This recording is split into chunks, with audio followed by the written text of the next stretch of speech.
সবুজ সবুজ কাবাব দেখে যদি কেউ নাক সিটকিয়েছে না তাহলে খুব খারাপ হয়ে যাবে, কেননা খুবই টেস্টি কাবাব এটা। এটা কাবাবের নাম হচ্ছে হারা ভারা কাবাব, যার জন্য প্রথমত 2 গ্লাস এরকম গরম গরম জলের মধ্যে ধোয়া একদম ফ্রেশ করা স্পিনাচ মানে পালক দিয়ে দিতে হবে। তার মধ্যে এর মধ্যে পরিমাপ মতন মটর, আপনি যতটা খাবেন ততটা। কিছুক্ষণ এটাকে 5 থেকে 2 মিনিট এটাকে বয়েলড করে নিয়ে নুন দিয়ে এটাকে ইনস্ট্যান্ট ঠান্ডা জলে ট্রান্সফার করতে হবে, কিছুটা এরকম। তারপর কিছুক্ষণ বাদে এটার থেকে সব কটা জল এভাবে নিংড়ে নিতে হবে, যেরকম নিউজ চ্যানেল বাসি বাসি খবর দেখিয়ে নিংড়ে নেয় আমাদেরকে। আর তার মধ্যে কিছুটা রসুন আর আদা, রসুনটা এখানে অপশনাল, আপনারা দিতে চাইলে দিতেও পারেন বা না। এরকম একটা ফাইন পেস্ট বানানোর পরে এর মধ্যে রোস্টেড ছাতু বা বেসন রোস্টেড আর কিছুটা গরম মশলা আর সিদ্ধ করা 4 থেকে 5খানা আলু দিয়ে ভালো করে এরকম মেখে নিতে হবে হাত বা কিছু সাহায্যে, তার মতন টেস্ট অনুসারে নুন।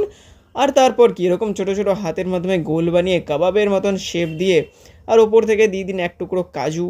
আর তারপরে হালকা তেলে এটাকে শ্যালো ফ্রাইড করুন আর খান, খাওয়ান। বেশি না, একদম লো ফ্লেমে 3 থেকে 4 মিনিট এই পাশ ওই পাশ করে ভেজে নিন, ব্যাস তারপর কি আপনার রেডি কাবাব। এবার আপনি খান, খাওয়ান, কিন্তু সাবস্ক্রাইব ফলো না করে কেউ যদি খায় না পেট খারাপ করবে।